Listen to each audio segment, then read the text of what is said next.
Bharat Ratna doctor Bhimrao Ambedkar ಅವರಿಗೆ ಕೋಟಿ ಕೋಟಿ ನಮನ. ಇವರ ಜೀವನವನ್ನು ಆಧರಿಸಿ ಈ ಧಾರಾವಾಹಿಯನ್ನು ನಿರ್ಮಿಸಲಾಗಿದೆ. ರಾಷ್ಟ್ರಕ್ಕೆ, ರಾಷ್ಟ್ರದ ಜನರಿಗೆ ಅಂಬೇಡ್ಕರರ ಕೊಡುಗೆ ಅಪಾರ.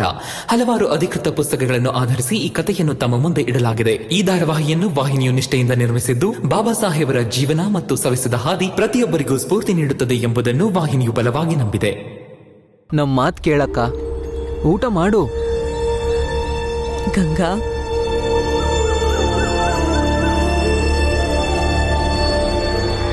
ನೋಡು ಮಗಳೇ, ಕಾಲ ನಮ್ಮಿಂದ ಸಾಕಷ್ಟನ್ನು ಕಿತ್ಕೊಂಡಿದೆ. ಎಷ್ಟಾಗುತ್ತೋ ಅಷ್ಟನ್ನ ಹೆಕ್ಕೋ ಸಮಯ ಇದು.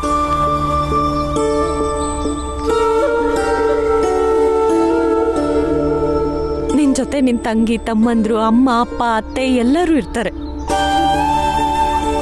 ಸ್ವಲ್ಪ ಊಟ ಮಾಡು ಪುಟ್ಟ. ನನ್ ಮಾತು ಕೇಳು ಮಗಳೇ. ಗಂಗಾ, ಸಮಾಧಾನ ಮಾಡ್ಕೊ. ನಾವಿದೀವಲ್ಲ.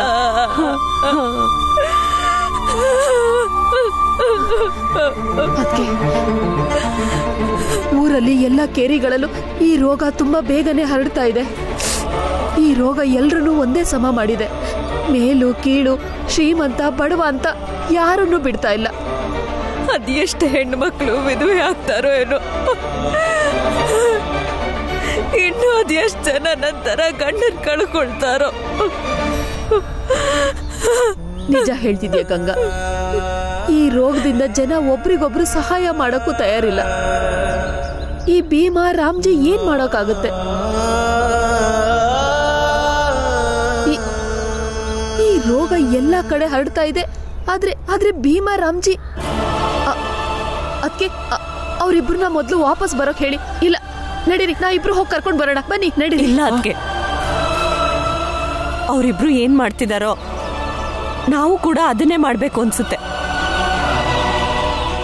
ಹೌದು, ನಮಗ್ ಸ್ವಲ್ಪ ಕಷ್ಟ ಆಗತ್ತೆ. ಆದ್ರೆ ನಮ್ಮಿಂದ ಒಂದ್ ಜೀವ ಉಳಿದ್ರು ಜೀವನ ಸಾರ್ಥಕ ಅಲ್ವಾ? ಅದಕ್ಕೆ ಮನ್ಸ್ಗೇನೋ ತೃಪ್ತಿ ಆಗುತ್ತೆ.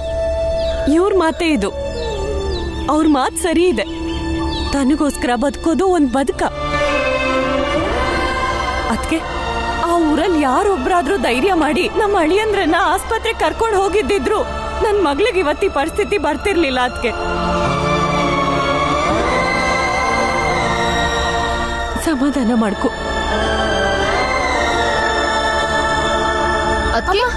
ಅದಕ್ಕೆ ಎಲ್ಲಿ ಹೋಗ್ತಿದ್ದೀರಾ? ಅದಕ್ಕೆ ಎಲ್ಲಿ ಹೋಗ್ತಿದ್ದೀರಾ ನೀವು? ನನ್ ಗಂಡನ ಹತ್ರ, ನನ್ ಮಗನ ಹತ್ರ. ಅವ್ರ ಜೊತೆನೆ ನಿಂತ್ಕೊಂಡು ಅವ್ರಿಗೆ ಸಹಾಯ ಮಾಡೋದಕ್ಕೆ. ನಮ್ಗಂತೂ ಜೀವನ ಏನೂ ಕೊಡ್ಲಿಲ್ಲ. ನಮ್ಮಿಂದ ಬೇರೆಯವ್ರಿಗಾದ್ರೂ ಸಹಾಯ ಆದ್ರೆ ನಾವು ಈ ಭೂಮಿ ಮೇಲೆ ಹುಟ್ಟಿದ್ದಕ್ಕೂ ಸಾರ್ಥಕ ಆಗುತ್ತೆ.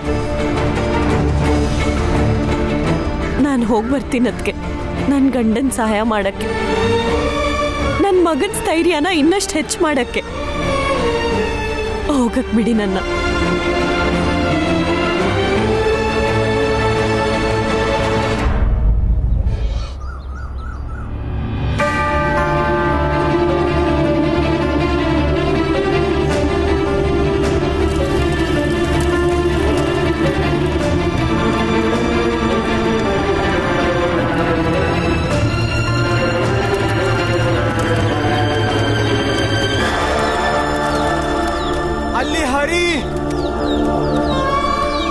ಅಲ್ಲಿ ಹರಿ, ಹರಿ, ಓ ಅಣ್ಣ,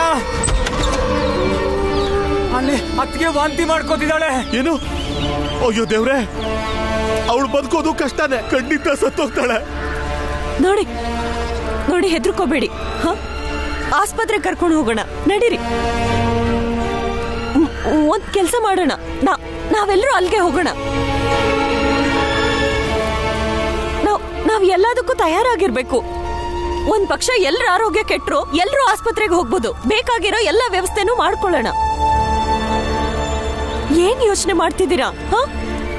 ಇವತ್ ನೀವು ಸಹಾಯಕ್ ನಿಲ್ಲಿಲ್ಲ ಅಂದ್ರೆ ಅಣ್ಣ, ಈ ರೋಗ ನಮ್ನೆಲ್ಲ ಬಲಿ ತಗೊಳುತ್ತೆ. ನಾವು ಆಸ್ಪತ್ರೆಗೆ ಹೋಗ್ಲೇಬೇಕು.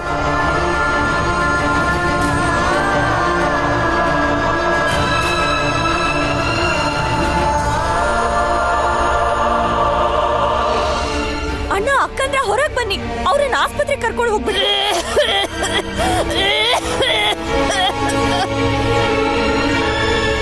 ದೂರ ನಿಂತ್ಕೊ ಪುಟ್ಟ, ದೂರ ಮುಟ್ಬೇಡ, ಅವ್ರನ್ನ ಮುಟ್ಬೇಡ. ದೂರ ನಿಂತ್ಕೋ, ಹಿಂದೆ ನಡಿ, ಮುಟ್ಬೇಡ. ನಾವ್ಯಾರೂ ಬದುಕಲ್ಲ. ನೀ ಹೇಳಿದ್ ಸರಿ, ಉಳಿಯೋದಿಲ್ಲ. ಇಲ್ಲಿ ಯಾರು ಬದುಕೋದಿಲ್ಲ, ಎಲ್ರು ಸಾಯ್ತೀವಿ. ಇಲ್ಲ ಇಲ್ಲ, ಹಾಗೆಲ್ಲ ಮಾತಾಡ್ಬೇಡಿ.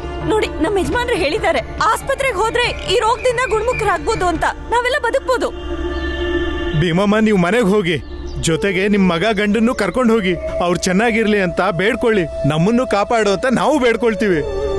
ನೀವು ಹೊರಡಿ. ಇಲ್ಲ, ನಾನೆಲ್ಲೂ ಹೋಗಲ್ಲ.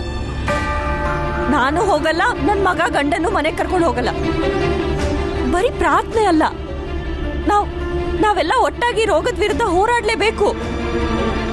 ಮತ್ತದ್ರ ವಿರುದ್ಧ ಗೆದ್ರೆ ಇದ್ ನನ್ನ ನಿಮ್ಮ ಗೆಲ್ವಲ್ಲ, ನಮ್ಮೆಲ್ಲರ ಗೆಲ್ವಾಗುತ್ತೆ. ದಯವಿಟ್ಟು ನನಗೆ ಸಹಾಯ ಮಾಡಿ. ರೋಗಿಗಳನ್ನ ಆಸ್ಪತ್ರೆಗೆ ಕರ್ಕೊಂಡು ಹೋಗ್ಲೇಬೇಕು. ಅಕ್ಕ, ನನ್ ಮಗಳಿಗೂ ಈ ರೋಗ ಬಂದಿತ್ತು. ಸರಿಯಾದ ಸಮಯಕ್ಕೆ ಆಸ್ಪತ್ರೆ ಕರ್ಕೊಂಡು ಹೋಗಿದ್ದಕ್ಕೆ ಸರಿ ಹೋಗಿದ್ದಾಳೀಗ. ಈಗ ಮನೆಗ್ ಬಂದಿದ್ದಾಳೆ. ಅಕ್ಕ, ನೀವಾದ್ರೂ ಹೇಳಿ ಇವ್ರಿಗೆ. ಏನಾಯ್ತು? ಸಾಯಕ್ಕೂ ಮೊದ್ಲೇ ಎಲ್ಲ ಸತ್ರ?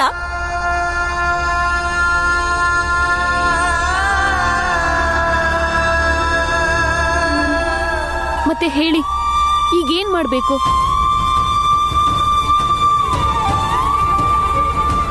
ನೋಡಿ, ನಾವು ಮೊದ್ಲು ಇವ್ರನ್ನ ಆಸ್ಪತ್ರೆಗೆ ಕರ್ಕೊಂಡು ಹೋಗ್ಬೇಕು. ನಿಮ್ ಹತ್ರ ಕಂಬಳಿ ಇದ್ರೆ ಕಂಬಳಿ ಹೊತ್ಕೊಂಡ್ ಬನ್ನಿ. ಮತ್ ನಿಮ್ ಕೈಗಳಿಗೆ ಒಳ್ಳೆ ಬಟ್ಟೆ ಸುತ್ಕೊಂಡ್ ಬನ್ನಿ. ಹೋಗಿ, ಬೇಗ ಬನ್ನಿ.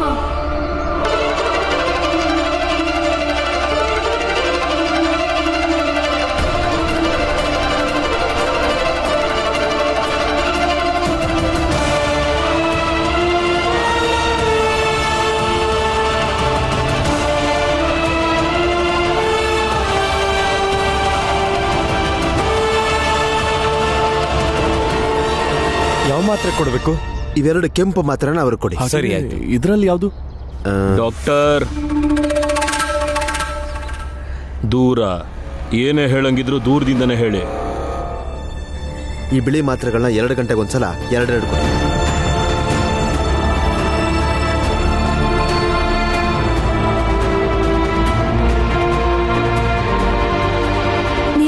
ನಿಧಾನ. ಬಂದ್ವಿ, ಇನ್ನೇನ್ ಬಂದ್ಬಿಟ್ವಿ. ಇಲ್ಲೇ ಇಳ್ಸಿ. ಹುಷಾರು ಮಗು, ನೀನ್ ಈ ಕಡೆ ಬಾ. ನೀನ್ ಯಾಕೆ ಇಲ್ಲಿಗೆ ಬರಕ್ ಹೋದೆ? ಮಕ್ಕಳು, ಗಂಗಾ, ಮೀರಾ ಎಲ್ಲ ಅಲ್ಲೇ ಇರ್ತಾರೆ. ನೀವೆಲ್ಲಿರ್ತೀರೋ ನಾನಲ್ಲಿ. ನೋಡಿ, ಮೊದ್ಲು ಈಕೆಗೆ ಚಿಕಿತ್ಸೆ ಕೊಡ್ಸಿ, ಆಮೇಲೆ ನಮ್ ಬಗ್ಗೆ ಮಾತಾಡೋಣ. ಬನ್ನಿ. ದಾರಿ ಚಿದಾನಂದ್ರೆ, ನಮ್ ಕೇರಿಲಿ ಕಾಯಿಲೆ ತುಂಬಾ ಜನರಿಗೆ ಹರಡ್ತಾ ಇದೆ. ಏನ್ ಹೇಳ್ತಿದ್ಯೋ? ಬೇಗ ಬನ್ನಿ ಚಿದಾನಂದ್ರೆ, ತುಂಬಾ ಹೆದರಿಕೆ ಆಗ್ತಿದೆ. ಚಿದಾನಂದ್ರೆ, ಅವ್ರನ್ನು ಇಲ್ಲಿ ಕರ್ಕೊಂಡ್ ಬನ್ನಿ. ನಿಮ್ ಕೇರಿ ಜನರಿಗೆ ಡಾಕ್ಟರ್ ನಿಂತು ಚಿಕಿತ್ಸೆ ಕೊಡ್ತಾರೆ. ಏನ್ ನಿನ್ ಮಾತಿನ ಅರ್ಥ? ನಿಮ್ ಕಡೆ ರೋಗಿಗಳ ಜೊತೆ ನಮ್ಮವರೇ ಇಲ್ಲಿಗೆ ಬಂದು ಔಷಧಿ ತಗೋಬೇಕಾ? ಜಾತಿ ಕೇಳಿ ರೋಗ ಬರಲ್ಲ. ರೋಗಕ್ಕೆ ಜಾತಿ ಬಣ್ಣ ಬಳಿತಿದ್ದೀರಾ? ಮೊದಲು ಜೀವ ಉಳಿಸ್ಕೊಳ್ಳಿ, ಆಮೇಲೆ ಬೇಕಿದ್ರೆ ಜಾತಿ ಬಗ್ಗೆ ಮಾತಾಡೋಣ. ಇಲ್ಲೂ ಬುದ್ಧಿ ಹೇಳಕ್ ಬರ್ಬೇಡ ಭೀಮಾ. ನಮ್ಮ ಹತ್ರ ಪಂಡಿತರಿದ್ದಾರೆ ಔಷಧಿ ಕೊಡೋದಕ್ಕೆ. ನಡಿ, ದಾರಿ ಬಿಟ್ಟು ನಿಂತ್ಕೊಳ್ಳಿ. ಇವ್ರಿಗೆ ಔಷಧಿ ಕೊಡಿ ಮೊದ್ಲು. ನೀವ್ ದೂರ ನಿಂತ್ಕೊಳ್ಳಿ, ದೂರನೇ ಇರಿ. ನೋಡಿ, ಇವೆಲ್ಲ ಆ ಕೆಳಗೇರಿಯವರು ಮಾಡಿರೋ ಪಾಪದ ಫಲ. ಇದನ್ನ ನಮ್ಮವ್ರಿಗೂ ತಂದವ್ರು ಯಾರು? ಅವನು ಆ ಕೆಳಗೇರಿಯ ರಾಮ್ಜಿ ಸಕ್ಪಾಲ್. ಆದ್ರೆ ನಾವು ಇದಕ್ಕೆಲ್ಲ ಹೆದರೋದ್ ಬೇಡ. ನಾವು ಹೋರಾಡ್ಬೇಕು, ಅದು ನಮಗ್ ಬೇಕಾದ ಹಾಗೆ. ನೀವೆಲ್ಲರೂ ಪಂಡಿತರ ಮೇಲೆ ನಂಬಿಕೆ ಇಡಿ. ಏನೋ, ನಮ್ಮಲ್ಲೂ ಕೆಲವ್ರು ಹೋಗ್ಬಿಟ್ರು, ಹೋಗ್ಲಿ ಬಿಡಿ. ಅವ್ರನ್ನೆಲ್ಲ ನಾವು ಯಜ್ಞಕ್ಕೆ ಆಹುತಿ ಆದ್ರು ಅಂತ ಅಂದ್ಕೊಳ್ಳೋಣ. ಇನ್ನು ಎಷ್ಟು ಅಂತ ಸುಳ್ಳು ಹೇಳ್ಕೊಂಡು ಓಡಾಡ್ತೀರಾ ಚಿದಾನಂದ್ರೆ? ಓದೋದ್ರಲ್ಲಿ ಹಿಂದಿರ್ಬೋದು ಅವರು, ಆದ್ರೂ ಚಿಕಿತ್ಸೆ ಪಡಿತಿದ್ದಾರೆ ಆಸ್ಪತ್ರೆಯಲ್ಲಿ. ಆದ್ರೆ ನೀವಿಲ್ಲಿ ನೋಡಿದ್ರೆ ಜನರಿಗೆಲ್ಲ ಇಲ್ದೇ ಇರೋ ನಂಬಿಕೆ ಹುಟ್ಟಿಸಿ ಪಂಡಿತರನ್ನ ನಂಬಿ ಅಂತಿದ್ದೀರಾ. ಪಂಡಿತರು ಕೂಡ ಒಳ್ಳೆ ಚಿಕಿತ್ಸೆನೆ ಕೊಡ್ತಾರೆ ಅಂತ ಗೊತ್ತು ನನ್ಗೆ. ಆದ್ರೆ ಸದ್ಯದ ಈ ಮಹಾಮಾರಿಗೆ ನಿಮ್ ಪಂಡಿತರ ಹತ್ರ ಯಾವುದೇ ಔಷಧಿನೂ ಇಲ್ಲ. ಕೀಟಗಳಿಂದ ಹರಡೋ ರೋಗ ಇದು. ಮತ್ತಿದು ಕೇವಲ ಆ ಪರಂಗಿಗಳ ಇಂಗ್ಲಿಷ್ ಔಷಧಿ ಒಂದೇ ಮದ್ದು. ನಾನು ಹೇಳೋದು ಒಂದೇ, ಪಂಡಿತರ ಮೇಲೆ ಭಾರ ಹಾಕೋದಕ್ಕಿಂತ ಇಂಗ್ಲಿಷ್ ಔಷಧಿಗೆ ಮೊರೆ ಹೋಗಿ. ಕುಲಕರ್ಣಿ, ತಲೆಗೆಲ್ಲ ಕೆಟ್ಟಿದ್ಯಾ? ನೋಡು, ಇಲ್ಲಿ ಮತ್ತೆ ನಿನ್ ಚೇಷ್ಟೆ ಶುರು ಮಾಡ್ಬೇಡ. ಏನ್ ನಿನ್ ಮಾತಿನ ಅರ್ಥ? ಅಂದ್ರೆ ನೀ ಹೇಳ್ತಿರೋದು ಈ ಕೆಳಗೇರಿ ಜನರು ನಮ್ ಜೊತೆನಲ್ಲಿ ಚಿಕಿತ್ಸೆ ಪಡ್ಕೋಬೇಕು ಅಂತ. ರೋಗನ ಮುಂದಿಟ್ಕೊಂಡು ರೀತಿ ನೀತಿ ಬಿಡಕ್ಕಾಗತ್ತಾ? ನೀನ್ ಆಚಾರನ ಆಮೇಲೆ ಉಳಿಸ್ಕೊ ಮಂಗೇಶ, ಮೊದಲು ಜೀವ ಉಳಿಸ್ಕೊಳ್ಳೋದು ನೋಡು. ನೀವು ಅಷ್ಟೇ, ಔಷಧಿ ಎಲ್ಲಿದ್ಯೋ ಅಲ್ಲಿಗೆ ಹೋಗಿ ಚಿಕಿತ್ಸೆ ಪಡೀರಿ.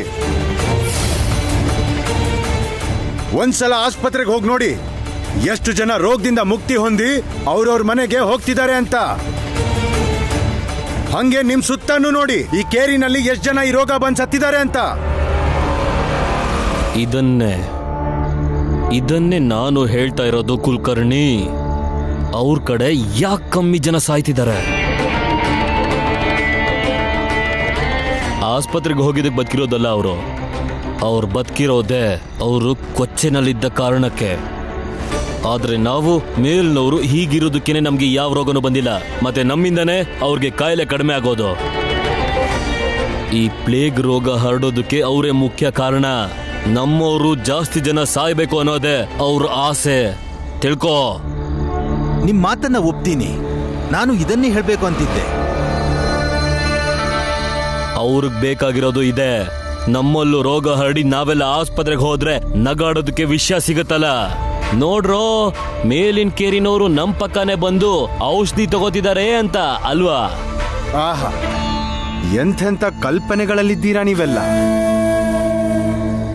ಕಲ್ಪನೆಗೂ ಮಿತಿ ಬೇಡವಾ? ಕಲ್ಪನೆ ಅಲ್ಲ, ಚಿದಾನಂದ್ರು ಸರಿಯಾಗಿ ಹೇಳಿದ್ದಾರೆ. ನಮ್ಮ ಜೀವ ಹೋದ್ರೆ ಹೋಗ್ಲಿ, ಆದ್ರೆ ನಾವು ಆಸ್ಪತ್ರೆಗೆ ಹೋಗಲ್ಲ. ಕೇಳಿಸ್ಕೊಂಡ್ಯಾ? ನಿನಗಿಂತ ಎಷ್ಟೋ ವಾಸಿಯವರು. ಧನ್ಯ ನೀವೆಲ್ಲ. ಏ ಕುಲಕರ್ಣಿ, ಆಯ್ತಲ್ಲ ಮುಖಕ್ಕೆ ಮಂಗಳಾರತಿ, ನಡಿ ಇಲ್ಲಿಂದ, ನಡಿ ನಡಿ. ಹೊರಡು.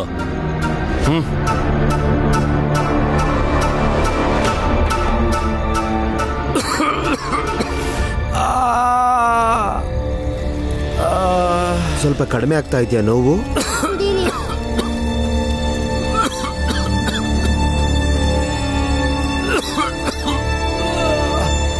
ಈಗ ಸ್ವಲ್ಪ ಆರಾಮ್ ಅನ್ನಿಸ್ತಾ ಇದೆಯಾ ನಿಮ್ಗೆ? ಸರಿ, ಹೋಗುತ್ತೆ. ಡಾಕ್ಟರ್ ಸಾಹೇಬ್ರೆ, ಈ ರೋಗ ಮತ್ತೆ ಇದನ್ನ ತಡೆಯೋದ್ರ ಬಗ್ಗೆ ನಿಮ್ಗೆ ಚೆನ್ನಾಗಿ ಗೊತ್ತಿದೆ. ಈ ಪ್ಲೇಗ್ ರೋಗನ ತಡೆಯೋದ್ರ ಬಗ್ಗೆ ಸ್ವಲ್ಪ ಮಾಹಿತಿ ಕೊಡ್ತೀರಾ? ಈ ರೋಗ ಹರಡೋದಕ್ಕೆ ಮುಖ್ಯವಾದ ಕಾರಣ ಇಲಿಗಳು.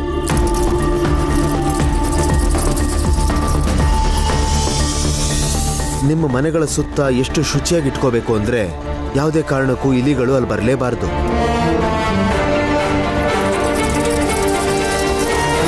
ಈ ರೋಗ ಹರಡೋದು ಇಲಿಗಳಿಂದ ಅಂತ ನಮಗೂ ಗೊತ್ತು. ಆದ್ರೆ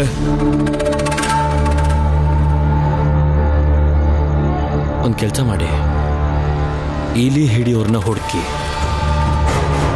ಆ ರಾಮ್ಜಿ ಮನೇಲಿ 2-3 ಇಲಿ ಬಿಡಿ. ಬೇಡ 2-3 ಏನೂ ಆಗಲ್ಲ. 10-20 ದೊಡ್ಡ ಇಲಿಗಳನ್ನ ಅವ್ರ ಮನೆ ಒಳಗೆ ಬಿಡಿ. ಅಷ್ಟು ಇಲಿಗಳು ಒಟ್ಟಿಗೆ ಹೋದ್ಮೇಲೆ ಒಂದಿಬ್ರಾದ್ರೂ ಸತ್ತೇ ಸಾಯ್ತಾರೆ. ಡಾಕ್ಟ್ರೆ, ನೀವು ಹೇಳಿದ್ದನ್ನ ನಮ್ಮ ಹಳ್ಳಿಗಳಲ್ಲಿ ಪಾಲಿಸ್ತೀವಿ. ಇದರಿಂದ ಎಷ್ಟು ಸಾಧ್ಯ ಆಗುತ್ತೋ ಅಷ್ಟು ಜೀವಗಳನ್ನ ಉಳಿಸಕ್ಕೆ ನೆರವಾಗುತ್ತೆ. ಈಗ ನಿಮ್ಮ ಮನೆಯವ್ರನ್ನೆಲ್ಲ ಅದೇಗ ಕಾಪಾಡ್ಕೋತೀಯ ಭೀಮ್ರಾವ್? ಚಿದಾನಂದ್ರೆ, ಸತ್ಯವಾಗ್ಲು ನಿಮ್ದು ಪಕ್ಕ ನರಿ ತಲೆನೆ. ನಮ್ ಕಡೆ ಒಬ್ಬ ಇದ್ದಾನೆ, ನೀವೊಂದು ಮಾತು ಹೇಳಿದ್ರೆ ಜಾಸ್ತಿ ಪ್ಲೇಗ್ ಹರಡಿರೋ ಜಾಗದಿಂದಾನೆ ಇಲಿನ ಹಿಡ್ಕೊಂಡು ಬರ್ತಾನೆ. ಆ ಭೀಮ್ರಾವ್ ಮತ್ತೊಂದು ಕುಟುಂಬ ಎಲ್ಲ ಮನೇಲಿರುವಾಗ್ಲೇನೆ ಇಲಿನ ಒಳಗಡೆ ಬಿಟ್ಟು ಬರ್ತಾನೆ. ಇನ್ನು ಏನ್ ನೋಡ್ತಾ ನಿಂತಿದ್ಯಾ? ಅಣ್ಣ, ರಾಮ್ಜಿ ಅಣ್ಣ, ಅಣ್ಣ ಏನಾಯ್ತು? ನಿಮ್ಮನೆ ಪೂರ್ವಕ್ಕೆ ನಮ್ಮವರೊಂದಷ್ಟು ಜನ ಇದಾರಲ್ಲ, ಅಲ್ಲಿಬ್ರು ಹೋಗ್ಬಿಟ್ರಣ್ಣ. ಅದ್ರಲ್ಲಿ ಒಬ್ಬನ ಆಸ್ಪತ್ರೆಗೆ ಕರ್ಕೊಂಡು ಹೊಟ್ಟಿದ್ವಿ. ದಾರಿಲೇ ಉಸಿರು ನಿಂತೋಯ್ತು. ನನ್ನ ಮಾತು ಕೇಳಿ, ಯಾರು ಉಳಿಯೋದಿಲ್ಲ, ಎಲ್ಲ ಸಾಯ್ತೀವಿ. ನೋಡ್ತಾ ಇರಿ, ಎಲ್ಲ ಸಾಯ್ತೀವಿ ಅಣ್ಣ, ಯಾರು ಉಳಿಯೋದಿಲ್ಲ, ಯಾರು ಉಳಿಯೋದಿಲ್ಲ.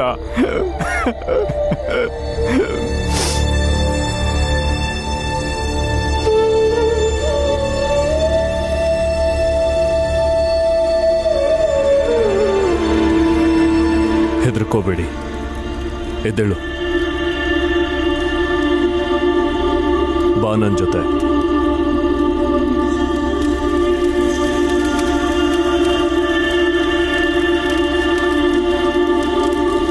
ನಮ್ಮೂರ್ಗೆ ಹೋದಾಗ ಆಗೋ ದುಃಖ ಏನು ಅಂತ ನನಗೂ ಅರ್ಥ ಆಗುತ್ತೆ. ಜೀವನದಲ್ಲಿ ಯಾರು ಹೋರಾಡ್ತಾ ಇರ್ತಾರೋ ಅವ್ರ ಎದುರಿಗೆ ಸಾವು ನೋವು ಅಂತೆಲ್ಲ ಮಾತಾಡಿದ್ರೆ ಅವರ ಆತ್ಮವಿಶ್ವಾಸನ ಕಳ್ಕೋತಾರೆ. ಹಾಗೇನೆ ನಮ್ಮಲ್ಲಿ ಎಲ್ಲರೂ ಬದುಕಲ್ಲ ಅನ್ನೋದು ನಂಗೆ ಗೊತ್ತು. ಆದರೆ ನಾವು ಕೈ ಚೆಲ್ಲಿದ್ರೆ ರೋಗ ಬರೋದಕ್ಕಿಂತ ಮೊದಲೇ ಸತ್ತೋಗ್ತಾರೆ.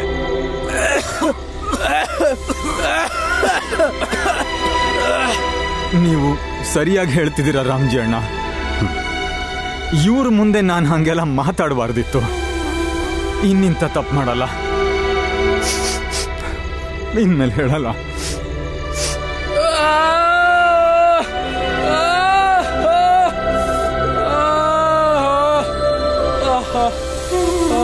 ಅಣ್ಣ, ತುಂಬಾ ನೋವಾಗ್ತಿದ್ಯಾ? ತುಂಬಾ ನೋವಾಗ್ತಿದೆ ಅಣ್ಣ. ಧೈರ್ಯವಾಗಿರಿ, ನಿಮಗೇನೂ ಆಗಲ್ಲ. ಆ ನೋವೇ ಸೋಲುತ್ತೆ, ನೀವು ಗೆಲ್ತೀರಾ. ತಡ್ಕೊಳಕ್ಕಾಗ್ತಾ ಇಲ್ಲ, ತುಂಬಾ ನೋವಾಗ್ತಿದೆ. ಇಂಥ ನೋವು ಆಗೇ ಇಲ್ಲ. ಈ ತರ ನೋವು ನಮಗ್ ದಿನ ಆಗ್ತಾ ಇರುತ್ತೆ. ಆದ್ರೆ ನಾವು ಹೋರಾಟ ಮಾಡ್ತೀವಲ್ಲ. ಕೆಲವೊಂದಿನ ನಮಗ್ ಕುಡಿಯಕ್ಕೂ ನೀರು ಸಿಗ್ತಿರ್ಲಿಲ್ಲ, ದಾರಿನಲ್ಲಿ ನಮಗ್ ಓಡಾಡಕ್ಕೂ ಬಿಡ್ತಿರ್ಲಿಲ್ಲ. ಪೊರ್ಕೆ ಮಡಕೆಗಳಿಲ್ಲ ಅಂದ್ರೆ ನಾವು ಅವ್ರ ಬೀದಿಲೇ ಹೋಗಕ್ಕಾಗೋದಿಲ್ಲ. ನಮಗ್ ಆಸ್ಪತ್ರೆ ಒಳಗೂ ಬಿಡ್ತಿರ್ಲಿಲ್ಲ. ಈ ಆಸ್ಪತ್ರೆ, ಈ ಡಾಕ್ಟ್ರು, ಈ ಔಷಧಿ ಎಲ್ಲ ನಮ್ದೇನೆ. ನಮ್ಮಂತ ಮೇಲ್ನವ್ರಿಗೆ, ನಿಮ್ಮಂತ ಕೆಳಗೇರಿಯವ್ರಿಗಲ್ಲ. ಆದ್ರೆ ನಾವಿದನ್ನೆಲ್ಲ ಮೀರಿ ಬೆಳೆದ್ವಿ ಅಲ್ವಾ?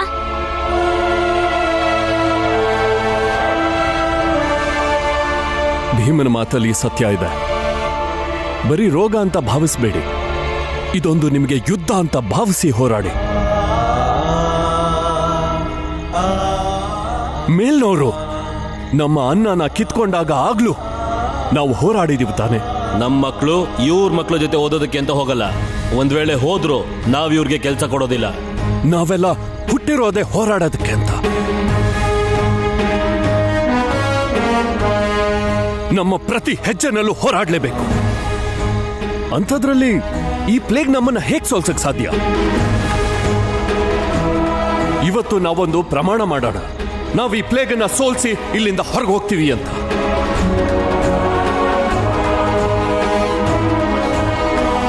ಇದು ಮಹಾಮಾರಿ, ಆ ದೇವರು ಕೊಟ್ಟಿರೋ ಶಾಪ ಇದು.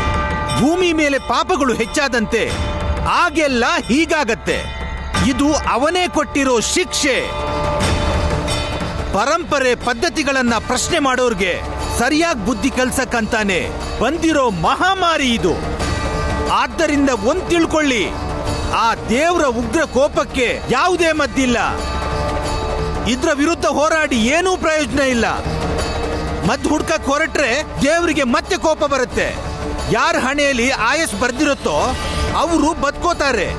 ಯಾಕಂದ್ರೆ ದೇವರ ಇಚ್ಛೆಗೆ ವಿರುದ್ಧವಾಗಿ ನಾವು ಯಾವತ್ತೂ ನಡ್ಕೋಬಾರ್ದು. ಆದ್ದರಿಂದ ದೇವರಿಗೆ ಶರಣಾಗಿ ದತ್ತಿಯನ್ನ ನೀಡಿ, ದಾನ ಕೊಡಿ, ದಾನ. ಇದು ಪಾಪದ ಫಲ. ಪಾಪ ಔಷಧಿಯಿಂದಲ್ಲ, ದಾನದಿಂದ ಮಾತ್ರ ಪ್ರಾಯಶ್ಚಿತ್ತ ಸಾಧ್ಯ. ಇದೇನ್ ತಲೆ ಹರಟೆ ಪಂಡಿತ್ರೆ ನಿಮ್ದು? ಕೂದ್ಲಿಂದ ಅಂಗುಷ್ಟದವರೆಗೂ ಮೂಢನಂಬಿಕೆಯಲ್ಲೇ ಮುಳುಗೋಗಿದ್ದೀರಾ ನೀವು. ಈಗ ಬಂದಿರೋ ರೋಗ ನಿಟ್ಕೊಂಡು ಮೇಲಿರೋ ದೇವ್ರಿಗೆ ಅವಮಾನ ಮಾಡ್ತಿದ್ದೀರಾ. ಎಲ್ರೂ ಕೇಳಿಸ್ಕೊಳ್ಳಿ. ನೀವು ಓದು ಬರಹ ಕಲ್ತು ಸ್ವಲ್ಪ ಬುದ್ಧಿ ಅನ್ನೋದಿದ್ದಿದ್ರೆ ಈ ಪಂಡಿತರು ಹಿಂಗೆಲ್ಲ ನಿಮ್ ಮುಂದೆ ಈ ದಿನ ಪೊಂಗಿ ಊದ್ತಿರ್ಲಿಲ್ಲ.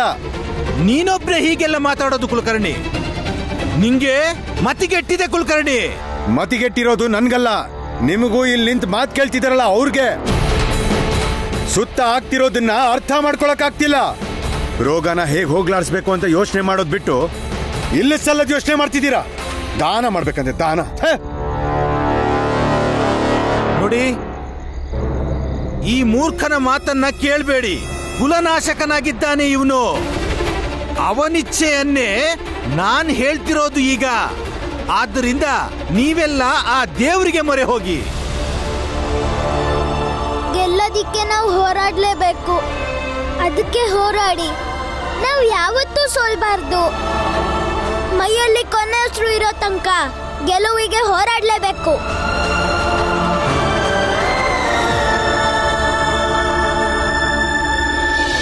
ರಾಮ್ಜಿ, ಅದ್ಗೇನ ಮತ್ತೆ ಭೀಮನ್ನ ಮನೆಗೆ ಕರ್ಕೊಂಡು ಹೋಗಿ ಊಟ ಮಾಡಿ ಸ್ವಲ್ಪ ಹೊತ್ತು ವಿಶ್ರಾಂತಿ ಪಡೀರಿ. ಮನೇಲೂ ಮಕ್ಕಳು ಮತ್ತೆ ಮೀರಕ್ಕ ಎಲ್ಲ ಕಾಯ್ತಾ ಇರ್ತಾರೆ.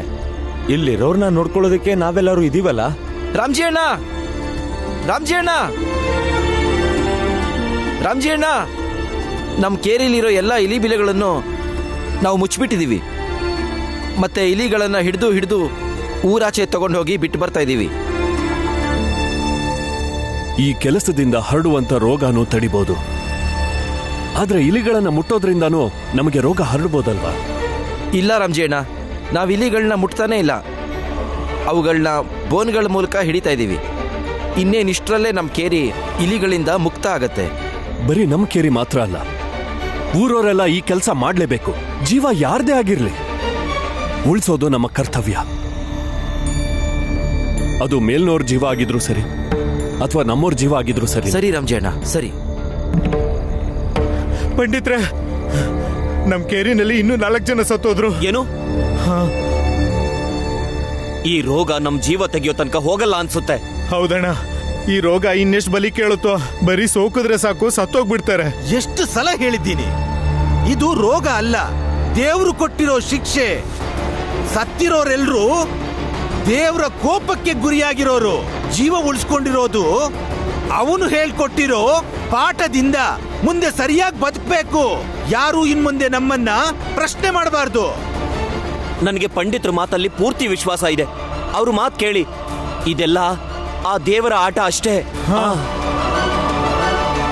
ನಾವು ಮಾಡಿರೋ ಪುಣ್ಯದ ಫಲ ನಮ್ಮನ್ನ ಈ ರೋಗದಿಂದ ರಕ್ಷಿಸತ್ತೆ. ಇದೇ ಸತ್ಯ ಆಗಿದ್ರೆ ನೀವು ಜೀವಂತ ಇರ್ಲೇಬಾರ್ದಾಗಿತ್ತು ಪಂಡಿತ್ರೆ. ಜನರ ಮನ್ಸಲ್ಲಿ ವಿಷ ತುಂಬ್ತಿದ್ದೀರಾ ನೀವು. ಅದಲ್ದೆ ಜನರಿಗೆಲ್ಲ ವದಂತಿ ಹಬ್ಬಿಸ್ತಿದ್ದೀರಾ. ಅದ್ಯಾವ ಪುಣ್ಯದ ಕೆಲ್ಸ ನಿಮ್ಮನ್ನ ಕಾಪಾಡುತ್ತೀಗ? ಈ ಮಹಾಮಾರಿಯಿಂದ ನೀನಿನ್ನು ಸತ್ತಿಲ್ವಲ್ಲೋ ಕುಲಕರ್ಣಿ. ಯಾಕಂದ್ರೆ ಒಳ್ಳೆ ಕೆಲಸ ಮಾಡಿ ಪುಣ್ಯ ಸಂಪಾದಿಸೋದಕ್ಕೆ ಪ್ರಯತ್ನ ಪಡ್ತಿದ್ದೀನಿ. ನೀವ್ ಈಗ ತಾನೇ ಹೇಳಿದ್ರಲ್ಲ, ನೀವು ಮಾಡಿರೋ ಪುಣ್ಯ ನಿಮ್ಮನ್ನ ಕಾಪಾಡುತ್ತಂತ. ಮತ್ ನೀವು ಕೇಳಿಸ್ಕೊಳ್ಳಿ, ಈ ರೋಗಕ್ಕೆ ಮದ್ದು ಆಸ್ಪತ್ರೆನಲ್ಲಿದೆ. ದಿನ ಇಡೀ ಪ್ರಾರ್ಥನೆ ಮಾಡೋದ್ರಲ್ಲಿಲ್ಲ.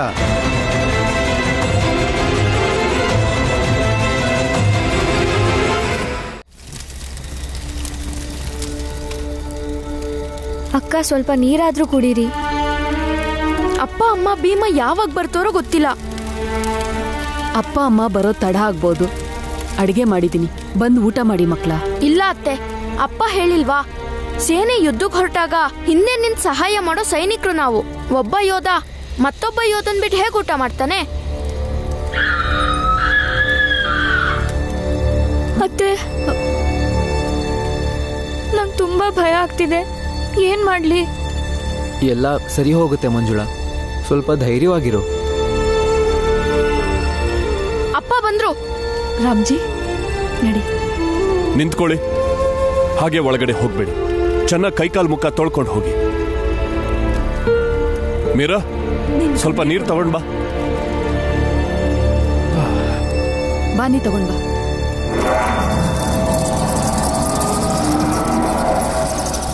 ಇಲಿಗಳನ್ನ ಏನ್ ಮಾಡ್ಲಿ? ಹಿಂದೆ ಹಿಂದೆ ನಿಂತ್ಕೋ.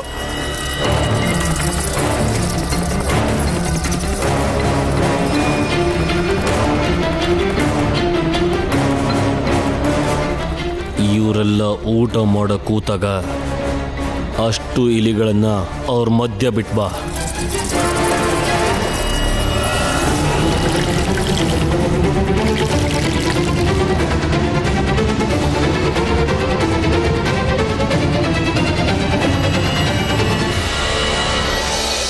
ತಗೋ ಇದು ಕೊಡೋರ್ಗೆ. ದೂರ ಇಡು.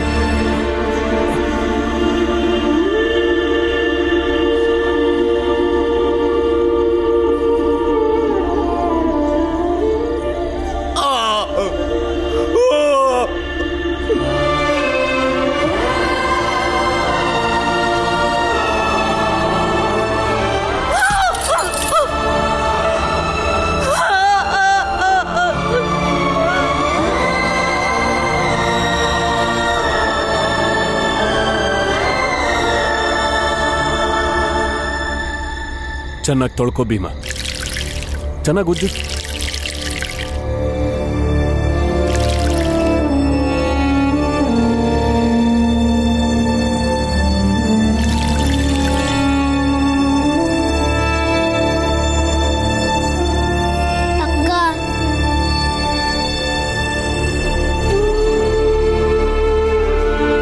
ಅಳ್ಬೇಡ ಅಕ್ಕ, ಎಲ್ಲ ಸರಿ ಹೋಗುತ್ತೆ.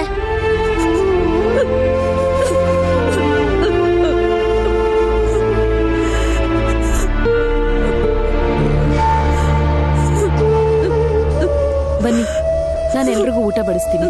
ನಡೀರಿ, ಎಲ್ಲ ಒಳಗೆ ನಡೀರಿ. ಎಲ್ರಿಗೂ ಹೊಟ್ಟೆ ಹಸ್ತಿರ್ಬೇಕಲ್ವಾ?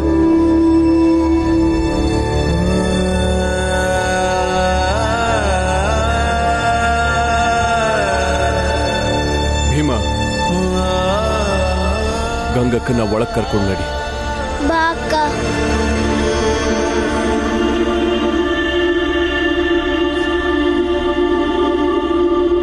ಭೀಮಾಬಾಯಿ ನಿಂತ್ಕೊ. ಮಂಜುಳಾ, ಎಲ್ರಿಗೂ ತಟ್ಟೆ ಹಾಕು.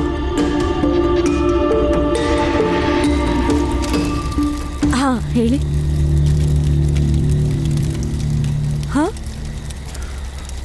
ನೋಡು ಭೀಮಾಬಾಯಿ, ನಾನು ನಿಂಗೆ ಪದೇ ಪದೇ ಹೇಳ್ತಿದ್ದೀನಿ, ಇನ್ಮೇಲೆ ನೀನು ಜನರಿಗೆ ಸಹಾಯ ಮಾಡಕ್ಕೆ ಆಸ್ಪತ್ರೆಗೆ ಬರೋ ಹಾಗಿಲ್ಲ. ನಿಂಗೇನೂ ಆಗ್ಬಾರ್ದು ಅನ್ನೋದೇ ನನ್ನ ಕಾಳಜಿ. ಇನ್ನೊಂದು ಸತ್ಯ ಹೇಳ, ಪ್ಲೇಗ್ ಯಾರಿಗೆ ಬೇಕಾದ್ರೂ ಬರ್ಬೋದು. ನಂಗೆ ಬರ್ಬೋದು ಅಂದ್ರೆ ನಿಮ್ಗೂ ಬರ್ಬೋದು. ಆದ್ರೂ ನಾನು ಯಾಕೆ ಬರ್ಬಾರ್ದು? ನೀವು ಹೋಗ್ಬೋದು, ನನ್ ಕೊನೆ ಮಗ ಹೋಗ್ಬೋದು, ಆದ್ರೆ ನಾನು ಹೋಗ್ಬಾರ್ದು. ನಂತರ ಇನ್ನೊಬ್ರು ಸಹಾಯಕ್ಕೆ ಬಂದಿದ್ರೆ ನನ್ ಮಗಳು ಇವತ್ತು ವಿಧವೆ ಆಗಿರ್ತಿರ್ಲಿಲ್ಲ.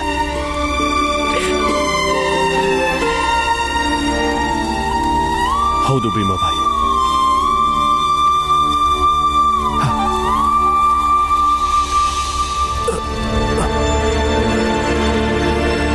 ನಾನು ಹೋಗುವಷ್ಟರಲ್ಲಿ ತುಂಬಾ ತಡ ಆಗೋಗಿತ್ತು. ನೀವು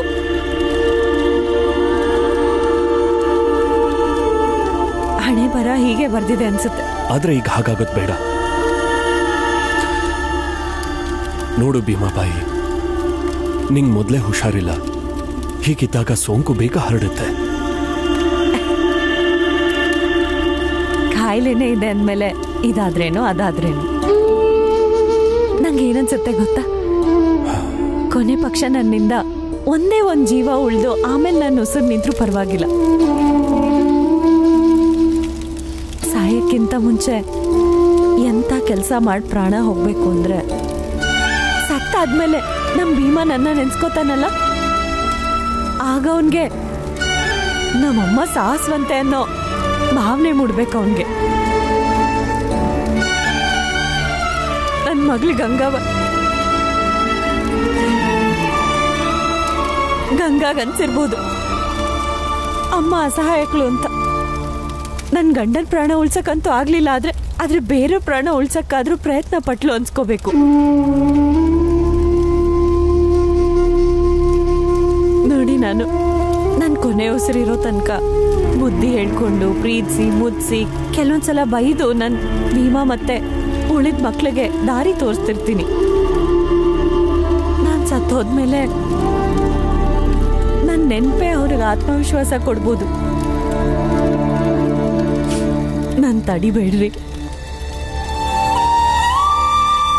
ನಮ್ಮ ಮಕ್ಳಿಗೆ ಒಳ್ಳೆ ನೆನಪಾಗಿರೋದಕ್ಕೆ ಬಿಡಿ ಸಾಕು. ನಂಗೆ ಅದರಲ್ಲೇ ತೃಪ್ತಿ ಇದೆ.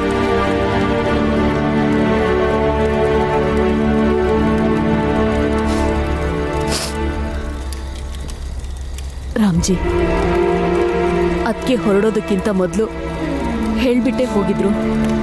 ನನ್ನ ಗಂಡ ನಿಸ್ವಾರ್ಥವಾಗಿ ಜನರ ಸೇವೆ ಮಾಡ್ತಿದ್ದಾರೆ, ಪರೋಪಕಾರದ ಕೆಲಸ ಮಾಡ್ತಿದ್ದಾರೆ. ಇಂಥ ಕಾರ್ಯದಲ್ಲಿ ನಾನು ಜೊತೆಗೆ ನಿಂತ್ರೆ ನನಗೂ ನೆಮ್ಮದಿ ಸಿಗುತ್ತೆ ಅಂತ. ಅವರು ಯಾವತ್ತೂ ಹೇಳೋದಿಲ್ಲ, ಆದ್ರೆ ನನಗೆ ಗೊತ್ತು. ಮಕ್ಕಳ ಬಗ್ಗೆ ಎಷ್ಟು ಚಿಂತೆ ಮಾಡ್ತಾರೋ ನಿಮ್ಮ ಬಗ್ಗೆನೂ ಅಷ್ಟೇ ಚಿಂತೆ ಮಾಡ್ತಾರೆ.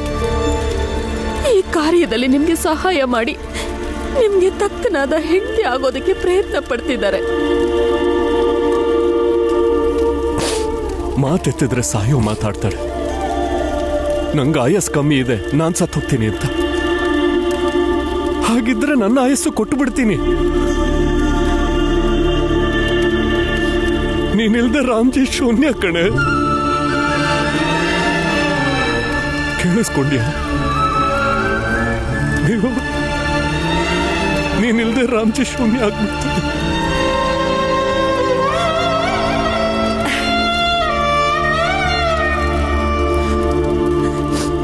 ನಡೀರಿ, ಮಕ್ಕಳು ಊಟಕ್ಕೋಸ್ಕರ ಕಾಯ್ತಿದ್ದಾರೆ.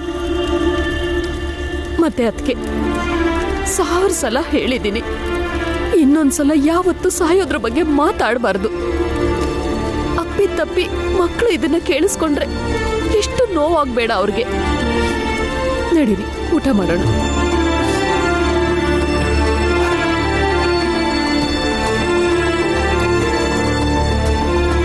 ಭೀಮಾಬಾಯಿ,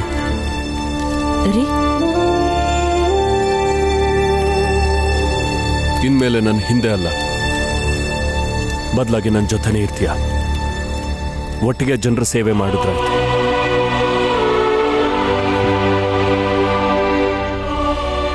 ನಡಿ. ರೊಟ್ಟಿ ತಗೋ, ತಿನ್ನಿ ಮಕ್ಕಳ. ಹಸುವಾಗಿರ್ಬೇಕಲ್ವಾ, ಬೇಗ ಬೇಗ ಊಟ ಮಾಡಿ.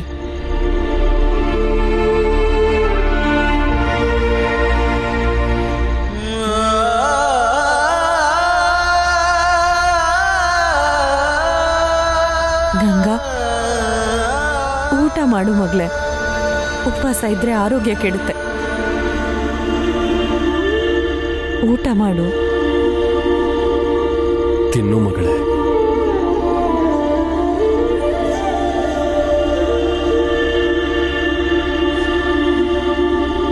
ಅಕ್ಕ ತಿನ್ನು, ನನಗೋಸ್ಕರ ತಿನ್ನು.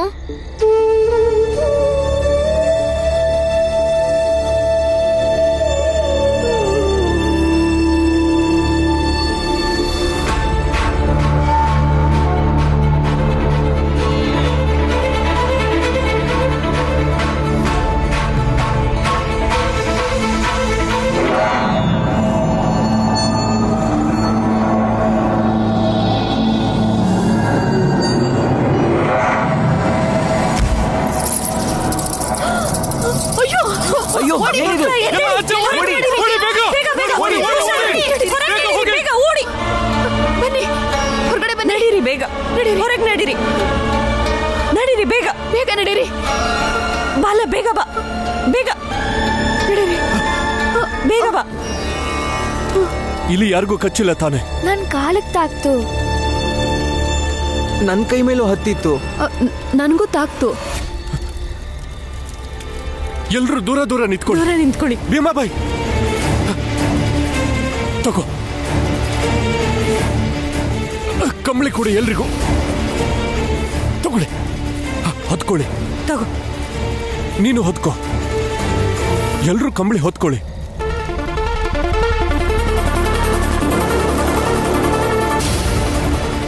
ಭೀಮಾಬಾಯಿ, ನೀನ್ ನನ್ ಜೊತೆಗೆ ಬಾ. ಬಾವಿಯಿಂದ ನೀರ್ ತರಬೇಕು. ಎಲ್ರೂ ಕೈಕಾಲು ತೊಳ್ಕೊಂಡ್ರಾಯ್ತು. ಇನ್ನೊಂದು ವಿಷಯ, ಯಾರೂ ನಿಮ್ಮ ಕೈಗಳಿಂದ ಮೂಗು ಬಾಯಿಯನ್ನ ಮುಟ್ಕೋಬೇಡಿ. ಮತ್ತೆ ಎಲ್ರೂ ಒಬ್ರಿಂದ ಒಬ್ರು ದೂರನೇ ನಿಂತಿರಿ.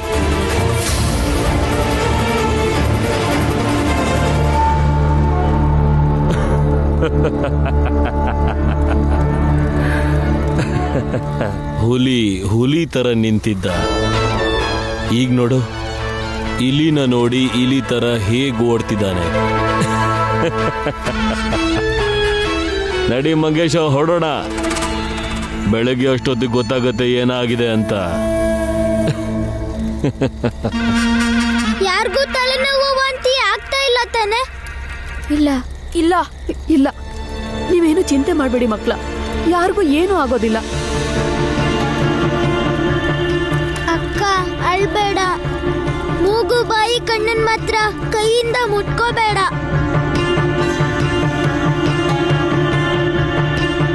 ಕಪ್ಪು ಕಲೆ ಏನಾದ್ರೂ ಬಂದಿದ್ಯಾ ಅಂತ ನಿಮ್ಮೈನ ನೋಡ್ಕೋತಾ ಇರಿ. ಕುತ್ತಿಗೆ ಮತ್ತೆ ಕೈಗಳ ಮೇಲೆ ಗುಳ್ಳೆ ಬಂದಿದ್ಯಾ ಅಂತ ಅವಾಗ ನೋಡ್ಕೋತಾ ಇರಿ. ಇಲ್ಲ, ಏನೂ ಆಗಲ್ಲ. ಎಲ್ರು ಹುಷಾರಾಗಿದ್ದೀರಾ? ಒಬ್ಬೊಬ್ಬರಾಗೆ ಬಂದು ಕೈಕಾಲು ತೊಳ್ಕೊಳ್ಳಿ. ಬನ್ನಿ. ನಿಂತ್ಕೊಳ್ಳಿ. ರಾಮ್ಜಿ, ಮೊದ್ಲು ಈ ನೀರ್ನ ಬಿಸಿ ಮಾಡ್ಕೊಡ್ತೀನಿ. ಬಾಲ, ನೀನೊಂದ್ ಕೆಲ್ಸ ಮಾಡು, ಇಲ್ಲೊಂದ್ ಗೂಡ್ ಕಟ್ಟು. ಅಷ್ಟ್ರಲ್ಲಿ ನಾನು ಹೋಗಿ ಕಟ್ಕೆ ಪಾತ್ರೆ ತಗೊಂಡ್ ಬರ್ತೀನಿ. ಅತ್ತೆ, ನಾನು ಬಂದೆ. ಬೇಡ, ನೀವ್ ಯಾರು ಬರೋದ್ ಬೇಡ. ನೀವು ಬಾಲನ್ಗೆ ಸಹಾಯ ಮಾಡಿ, ನಾನು ಹೋಗಿ ಬರ್ತೀನಿ. ನಡಿ ಬಾಲಣ್ಣ. ಹೋಗಿ ಮಕ್ಕಳು, ಬೇಗ ಹೋಗಿ.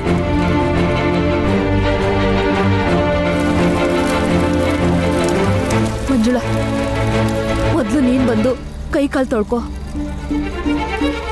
ಹೆದರ್ಕೋಬೇಡ ಮಗಳೇ, ಹೆದರಿಕೆನೆ ಸೋಲಿಗೆ ಮೊದಲನೇ ಹೆಜ್ಜೆ. ನಿಮ್ಮಪ್ಪ ನಿನಗೆ ಹೋರಾಟ ಮಾಡೋದನ್ನ ಹೇಳ್ಕೊಟ್ಟಿದ್ದಾನೆ. ಹೋರಾಡ್ತೀವಿ ಮತ್ತೆ ಗೆಲ್ತೀವಿ ಕೂಡ.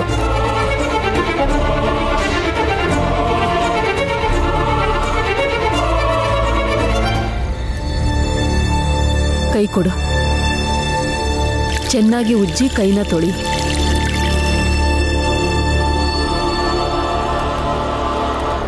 ಇವತ್ತು ರಾತ್ರಿ ನಾವು ಯಾರು ಮಲ್ಕೊಳ್ಳೋ ಹಾಗಿಲ್ಲ. ನಾವೆಲ್ಲರೂ ಒಂದು ವೃತ್ತಾಕಾರದಲ್ಲಿ ಕೂತ್ಕೋಬೇಕು. ಒಬ್ರನ್ನೊಬ್ರು ಗಮನ ಕೊಡಬೇಕು. ಯಾರಿಗಾದ್ರೂ ಹುಷಾರ್ ತಪ್ಪಿದ್ರೆ ತಕ್ಷಣ ಅವರನ್ನ ಆಸ್ಪತ್ರೆಗೆ ಕರ್ಕೊಂಡು ಹೋಗ್ಬೇಕು. ಬನ್ನಿ ಎಲ್ರು. ಅದಕ್ಕೆ ಬಾ ಭೀಮಾ, ಕೂತ್ಕೊಳ್ಳಿ.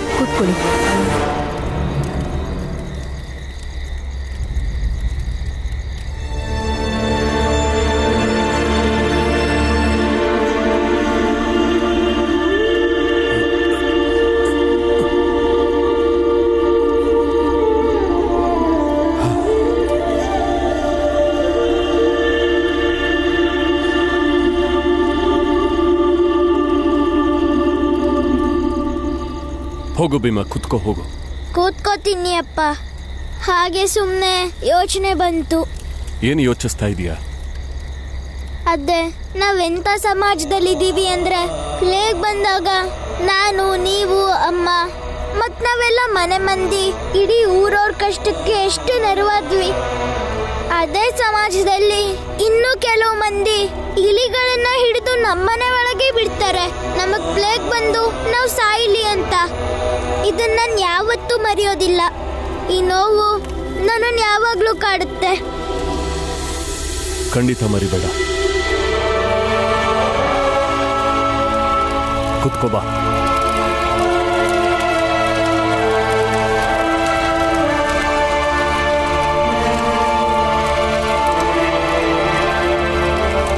ಅಮಾವಾಸ್ಯೆ ಕಳೆದ ಮೇಲೆ ಚಂದ್ರ ಮತ್ತೆ ಬೆಳಗ್ತಾನೆ ಅನ್ನೋದನ್ನ ಮರಿಬೇಡ.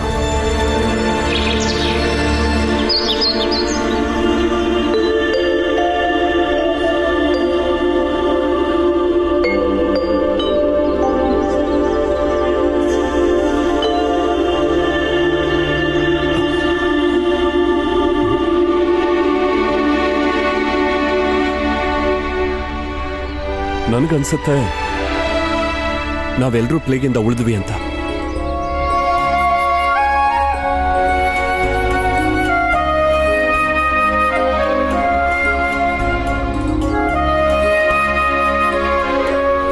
ಹೌದು ರಾಮ್ಜಿ, ಇಡೀ ರಾತ್ರಿ ಕಳೆದ್ರೂ ಯಾರಿಗೂ ರೋಗದ ಲಕ್ಷಣಗಳು ಕಾಣಿಸ್ತಿಲ್ಲ.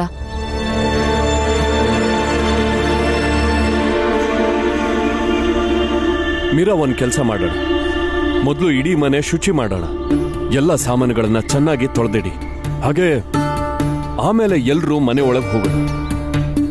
ಅಷ್ಟರಲ್ಲಿ ನಾನು ಭೀಮಾ ಮತ್ತೆ ಭೀಮಾಬಾಯಿ ಜನರನ್ನ ನೋಡ್ಕೊಂಡು ಬರ್ತೀವಿ. ನಡಿ ಭೀಮಾ.